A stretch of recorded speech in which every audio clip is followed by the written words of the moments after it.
नमस्कार।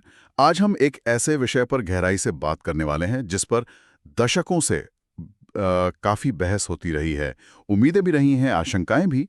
समान नागरिक संहिता यानी यूनिफॉर्म सिविल कोड यूसीसी।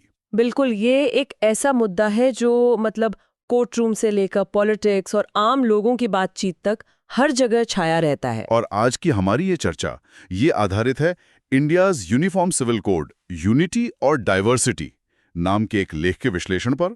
हम कोशिश करेंगे कि इस लेख के जो मुख्य बिंदु हैं, जो बारीकियां हैं, उन्हें आपके सामने रखें।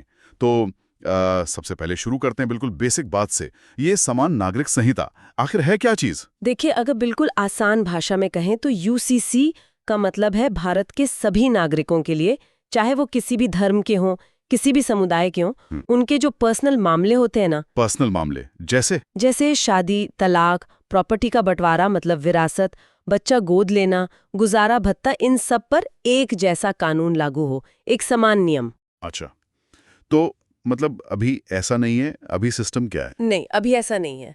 अभी क्या है कि ये सारे मामले ज्यादातर अलग अलग समुदायों के अपने पर्सनल लॉज के हिसाब से तय होते हैं। जैसे हिंदू पर्सनल लॉ है, मुस्लिम पर्सनल लॉ है, ईसाई पर्सनल लॉ, पारसी लॉ, अलग अलग। तो यूसीसी का प्रस्ताव ये है कि इन अलग अलग धार्मिक या सामुदायिक कानूनों को हटाकर एक सिंगल यूनिफाइड कोड लाया जाए, पूरे देश के लिए एक। तो आज जो हम ये चर्चा कर रहे हैं, इसका मकसद क्या है? मतलब इस लेख के जरिए हम क्या समझने की कोशिश कर रहे हैं? देखिए, हमारा लक्ष्य है यूसीसी के पीछे की जो सोच है, जो आइडिया है, उसे थोड़ा गहराई से समझना। ये लेख, इसके पक्ष में क्या तर्क दिए जाते हैं और इसके विरोध में क्या चिंताएं हैं, उनका एक विश्लेषण करता है। हम उन पर गौर करेंगे। अच्छा। और साथ ही ये समझने की कोशिश करेंगे कि भारत जैसे देश में, जहाँ इतनी विविधता है, अलग अलग धर्म, संस्कृतियां, परंपराएं, वहाँ यूसीसी का ये विचार इतना जरूरी क्यों माना जाता है और साथ ही इतना मुश्किल या कॉम्प्लेक्स क्यों है। लेख में कुछ बहुत दिलचस्प पहलू उठाए गए हैं। और शायद यहीं से वो सवाल भी उठता है जिस पर ये लेख भी काफी फोकस करता है। आखिर ये यूसीसी भारत के लीगल और पॉलिटिकल सीन में इतना ज्यादा डिबेटेड और सेंसिटिव मुद्दा क्यों बना हुआ है? चलिए इसी को खोलते हैं। तो यूसीसी का जो मूल विचार है वो क्या है और ये मौजूदा पर्सनल लॉज को कैसे बदलने की बात करता है? लेख क्या कहता है इस पर? लेख इस बात पर जोर देता है कि यूसीसी का मकसद सिर्फ कानूनों को एक जैसा बनाना नहीं है।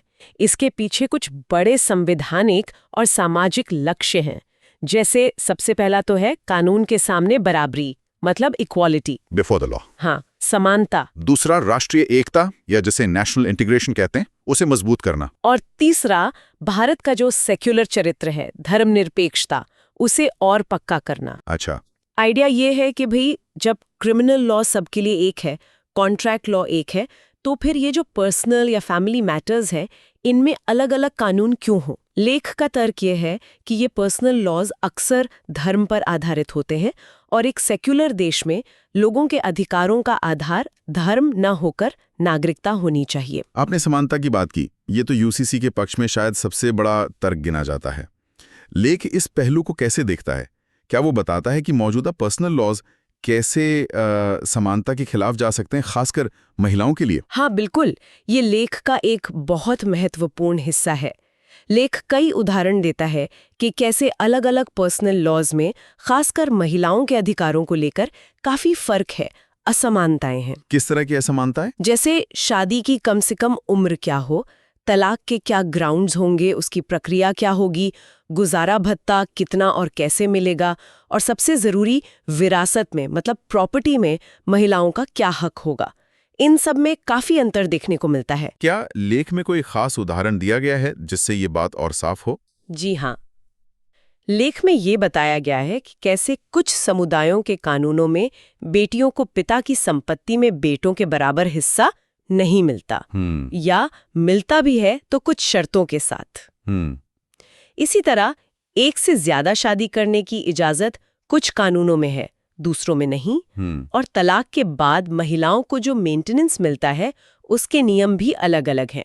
वो जो 3 तलाक वाली प्रथा थी, जिसे अब खत्म किया गया है, वो भी इसी लैंगिक असमानता का एक बड़ा उदाहरण था, जिसका जिक्र लेख करता है। तो ये कहना ठीक होगा कि लेख यूसीसी को जेंडर जस्टिस यानी लैंगिक न्याय लाने के लिए एक जरूरी टूल की तरह दिखता है। निश्चित रूप से लेख का तर्क यही है कि एक यूनिफॉर्म सिविल कोड ये पक्का कर सकता है कि सभी महिलाओं को, चाहे वो किसी भी धर्म की हो, शादी, तलाक, विरासत जैसे मामलों में पुरुषों के बराबर कानूनी अधिकार मिले। और ये संविधान के आर्टिकल 14 जो कानून के सामने बराबरी की बात करता है, और आर्टिकल 15 जो धर्म, जाति, लिंग के आधार पर भेदभाव को रोकता है, उसकी भावना के भी अनुरूप होगा। ठीक है। लेकिन समानता के साथ साथ लेख राष्ट्रीय एकता वाले तर्क पर भी काफी जोर देता है। राष्ट्रीय एकता वो कैसे जुड़ता है यूसीसी से? मतलब देश तो एक है ही। हाँ, राजनीतिक तौर पर देश एक है, लेकिन लेख इस बात पर रोशनी डालता है कि पर्सनल लॉज में जो ये भिन्नता है, ये कभी-कभी अलग-अलग समुदायों के बीच एक मनोवैज्ञानिक दूरी, एक अलग होने की भावना पैदा कर सकती है। अच्छा। यूसीसी के जो समर्थक हैं, जैसा लेख में बताया गया है, उनका मानना है कि एक राष्ट्र एक कानून का सिद्धांत नागरिकों में एक अपनेपन की भावना, एक बिलोंगिंगनेस को मजबूत करेगा। जब सभी नागरिक अपने पर्सनल मामलों में भी एक ही कानून से चलेंगे, तो इससे एक कॉमन सिविक आइडेंटिटी, एक साझा नागरिक पहचान मजबूत होगी, जो शायद धार्मिक या सामुदायिक पहचान से ऊपर हो। और वो धर्मनिरपेक्षता वाला एंगल लेख उसे कैसे जोड़ता है? लेख के अनुसार सेक्युलरिज्म का मतलब सिर्फ ये नहीं कि अलग-अलग धर्म साथ साथ रहें, बल्कि ये भी है कि राज्य यानी सरकार धर्म से एक दूरी बनाए रखे। तो जब राज्य अलग-अलग धार्मिक समुदायों के लिए अलग-अलग पर्सनल लॉज बनाए रखता है या उन्हें मान्यता देता है, तो कहीं ना कहीं वो धर्म के आधार पर नागरिकों में फर्क कर रहा होता है। यूसीसी इस नजरिए से राज्य को इन धार्मिक कानूनों से अलग करके सबके लिए बराबर लागू होने वाले सेक्युलर कानून बनाने की दिशा में एक कदम माना जाता है। ये उस सेक्युलरिज्म के करीब है जहां राज्य का पर्सनल लॉज में कोई धार्मिक दखल न हो। ये तो हो गए यूसीसी के पक्ष में काफी मजबूत तर्क, समानता, खासकर लैंगिक न्याय, फिर राष्ट्रीय एकता और धर्मनिरपेक्षता को मजबूती देना। लेकिन जैसा हमने शुरू में कहा था, ये लेख सिर्फ एक तरफ की बात नहीं करता। इसमें यूसीसी को लेकर जो चिंताएं हैं, जो विरोध है, उस पर भी बात की गई है। तो सिक्के का दूसरा पहलू क्या है? लेख किन मुख्य आपत्तियों को सामने लाता है? हाँ, लेख इन चिंताओं को भी पूरी गंभीरता से लेता है।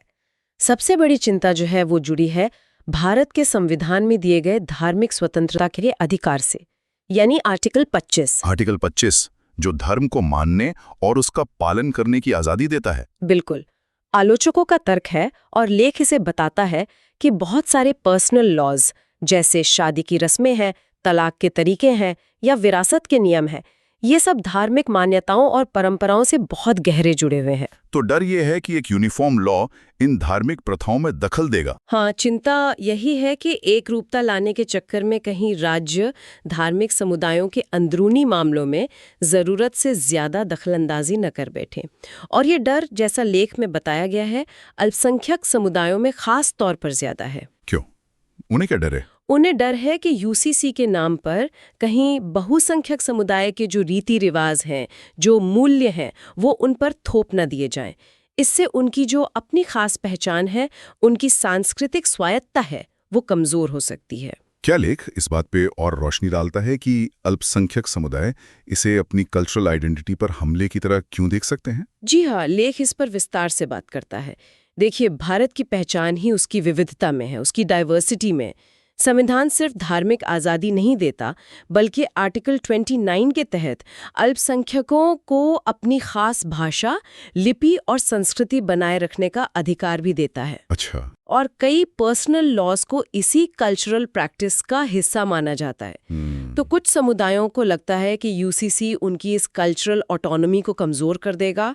और देश का जो प्लूरलिस्टिक फैब्रिक है, जो बहुलतावादी ताना बाना है, उसे नुकसान पहुंचाएगा। उन्हें लगता है कि एक राष्ट्र एक कानून का विचार कहीं एक राष्ट्र एक संस्कृति में न बदल जाए, जो भारत के स्वभाव के खिलाफ होगा। ये तो हुई सिद्धांत और संविधान से जुड़ी चिंता है। लेकिन क्या लेख इसे लागू करने में जो प्रैक्टिकल दिक्कतें आ सकती हैं, उनका भी जिक्र करता है? हाँ, और लेख इन प्रैक्टिकल चुनौतियों को बहुत अहम मानता है। भारत की डाइवर्सिटी सिर्फ अलग-अलग धर्मों के बीच नहीं है।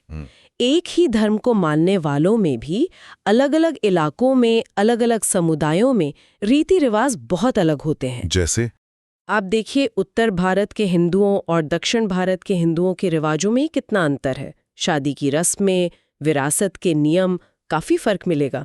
इसी तरह अलग अलग मुस्लिम समुदायों में या फिर आदिवासी समुदायों की अपनी बिल्कुल अलग प्रथाएं हैं जो सदियों से चली आ रही हैं। तो इसका मतलब ये हुआ कि एक ऐसा समान कोड बनाना जो इन सारी विविधताओं को ध्यान में रखे और जिस पर सबकी सहमति हो, ये अपने आप में एक बहुत ही मुश्किल काम है। बहुत ज्यादा मुश्किल।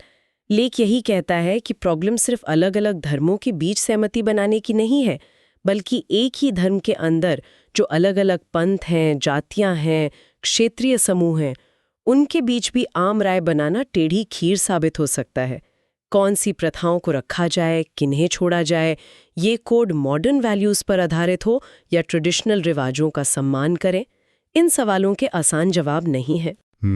इसीलिए लेख ये सुझाव देता है कि अगर यूसीसी की तरफ बढ़ना भी है तो ये प्रोसेस जबरदस्ती या ऊपर से थोपा हुआ नहीं होना चाहिए। इसमें बहुत ज्यादा बातचीत, सभी समुदायों की भागीदारी और उनकी चिंताओं का सम्मान जरूरी है। ये बहुत जरूरी बात है। चलिए अब जरा संवैधानिक स्थिति पर आते हैं। हमने आर्टिकल 25 और 29 की बात की, लेकिन क्या संविधान में यूसीसी का सीधा जिक्र है? लेख क्या कहता है इस बारे में? हाँ है। संविधान का जो भाग 4 है, जिसमें राज्य के नीति निर्देशक सिद्धांत है, directive principles of state policy, उसके तहत आर्टिकल 44 में इसका साफ तौर पर उल्लेख है। आर्टिकल 44 क्या कहता है? आर्टिकल 44 कहता है राज्य भारत के समस्त राज्य क्षेत्र में नागरिकों के लिए एक समान सिविल संहिता प्राप्त कराने का प्रयास करेगा। मतलब the state shall Endeavour to secure for the citizens a uniform civil code throughout the territory of India. यहाँ ये शब्द प्रयास करेगा या shall endeavor, ये महत्वपूर्ण है ना? मतलब ये फंडामेंटल राइट्स की तरह कोर्ट द्वारा लागू नहीं कराए जा सकते। बिल्कुल सही। ये जो डायरेक्टिव प्रिंसिपल्स है, ये सरकार के लिए लीगली बाइंडिंग नहीं है। ये एक तरह के निर्देश हैं, लक्ष्य हैं, जिन्हें पाने के लिए सरकार से कोशिश करने की उम्मीद की जाती है। लेख इस बात को साफ करता है कि संविधान बनाने वालों ने इसे डायरेक्टिव प्रिंसिपल में क्यों रखा। शायद वो इस समय इसकी मुश्किलों और सेंसिटिविटी को समझते थे और इसे फौरन लागू करने के बजाय भविष्य की सरकारों पर छोड़ना चाहते थे, जब समाज इसके लिए तैयार हो और एक आम सहमति बन सके। तो यही वजह है कि आज़ादी के इतने साल बाद भी ये पूरी तरह लागू नहीं हो पाया। लेख क्या कहता है इस देरी के कारणों पर? लेख मुख्य रूप से 2 कारण बताता है। पहला, जैसा हमने अभी बात की, इसकी बहुत ज्यादा पॉलिटिकल सेंसिटिविटी, अल्पसंख्यक समुदायों की चिंताएं, धार्मिक स्वतंत्रता के सवाल, ये इसे एक बहुत ही विस्फोटक मुद्दा बना देते हैं। तो कोई भी सरकार इस पर बहुत संभल कर कदम रखना चाहती है। और दूसरा कारण? दूसरा कारण है आम सहमति की कमी।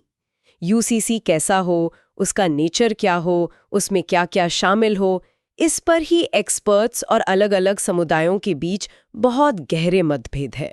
लेकिन क्या लेख ये भी बताता है कि इस दिशा में कुछ हुआ ही नहीं है या कुछ कदम उठाए गए हैं? नहीं, लेख ये साफ करता है कि ऐसा भी नहीं है कि पर्सनल लॉज में सुधार हुए ही नहीं है। समय समय पर, खास तौर पर हिंदू पर्सनल लॉज में बड़े सुधार हुए हैं।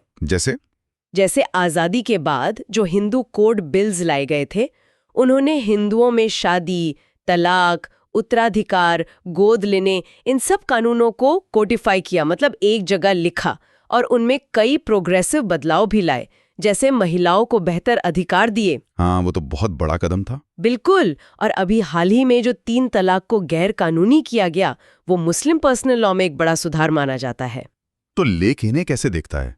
क्या ये यूसीसी की तरफ बढ़ते हुए कदम है कि बड़े आइडिया से सीधा लेना देना नहीं है? तो हमने देखा कि लेख यूसीसी के पक्ष में समानता, लैंगिक न्याय और राष्ट्रीय एकता जैसे मजबूत तर्क रखता है, और साथ ही वो धार्मिक स्वतंत्रता, सांस्कृतिक विविधता को बचाने और इसे लागू करने की जो भारी प्रैक्टिकल चुनौतियां हैं, उन जैसी गंभीर चिंताओं को भी सामने लाता है। ये वाकई एक पहेली जैसा है। एक तरफ तो बराबरी और एकता का आदर्श है, और दूसरी तरफ भारत की जो आत्मा है, यानी उसकी विविधता, उसकी डाइवर्सिटी और लोगों की धार्मिक स्वतंत्रता, उसे बनाए रखने की जिम्मेदारी है। यहीं पर लेख एक बैलेंस्ड अप्रोच, एक संतुलित दृष्टिकोण की जरूरत पर जोर देता है। इस संतुलित दृष्टिकोण का मतलब क्या है? लेख इसके बारे में क्या सुझाव देता है? इसे कैसे पाया जा सकता है? लेख का जो विश्लेषण है, वो इस तरफ इशारा करता है कि शायद एक झटके में सब कुछ बदल देने वाले एक बड़े यूसीसी के बजाय सुधारों को धीरे धीरे स्टेप बाय स्टेप आगे बढ़ाया जाना चाहिए। फोकस उन एरिया पर हो सकता है जहां जेंडर इनइक्वालिटी सबसे साफ दिखती है, जैसे विरासत के अधिकार या तलाक के बाद गुजारा भत्ता। और सबसे जरूरी बात जो लेख बार बार अंडरलाइन करता है वो है डायलॉग और कंसेंसस बिल्डिंग की प्रक्रिया। मतलब सभी समुदायों से, खासकर अल्पसंख्यकों से, महिलाओं के समूहों से व्यापक बातचीत होनी चाहिए, उनकी चिंताओं को सुना जाना चाहिए और जहां तक हो सके एक आम राय बनाने की कोशिश करनी चाहिए। यानी लक्ष्य किसी एक कल्चर या धार्मिक नजरिए को दूसरों पर थोपना नहीं होना चाहिए, बल्कि कानूनों में जो भेदभाव है उसे दूर करना और सभी नागरिकों के लिए, खासकर जो कमजोर वर्ग हैं, उनके लिए न्याय सुनिश्चित करना होना चाहिए। बिल्कुल, लेख का निचोड़ यही लगता है कि यूसीसी का मकसद धर्मों को खत्म करना या कल्चरल यूनिफॉर्मिटी लाना नहीं, बल्कि जो संवैधानिक मूल्य हैं, समानता, स्वतंत्रता, न्याय, उनको पर्सनल लॉज के दायरे में भी लाना है। ये समझना बहुत जरूरी है कि कानून सिर्फ कागज पर लिखे शब्द नहीं होते, वो लोगों की जिंदगी, उनकी आस्थाओं, उनकी पहचान पर गहरा असर डालते हैं।